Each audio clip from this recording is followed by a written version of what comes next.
આગળ વાત કરીએ તો છોટાઉદેપુર ફરી એકવાર કૌભાંડનું હબ બનતું હોય તેમ લાગી રહ્યું છે। જળ અને સ્વચ્છતા એકમની કચેરીમાં આઉટસોર્સિંગ પરના આસિસ્ટન્ટ એકાઉન્ટન્ટ તિમિર પટેલ પર 1,41,06,820ની છેતરપિંડીનો આરોપ લાગ્યો છે। તિમિર યુનિટ મેનેજર અને જિલ્લા સંયોજકની ખોટી સહીઓ કરી સરકારી બેંક ખાતામાંથી ચેકો અને આરટીજીએસ ફોર્મ દ્વારા રકમ પોતાના ખાતામાં જમા કરાવી હતી।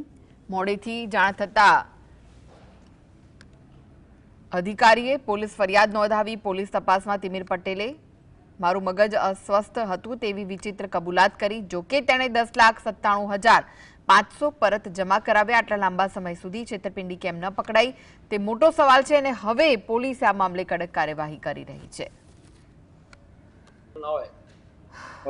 અલગ અલગ ચેકોમાં 1,41,06,820 જેટલી રકમના ચેકોમાં ખોટી સહીઓ કરી એચડીએફસી બોડેલી ખાતેના તેમના પર્સનલ એકાઉન્ટમાં રકમ જમા કરાવેલ છે, જેની તપાસ હાલ ચાલુ છે। હાલમાં પોલીસ આરોપીના બેંક સ્ટેટમેન્ટ તેમજ સરકારી એકાઉન્ટ જે બેંકમાં છે તેમાંથી માહિતી કઢાવવા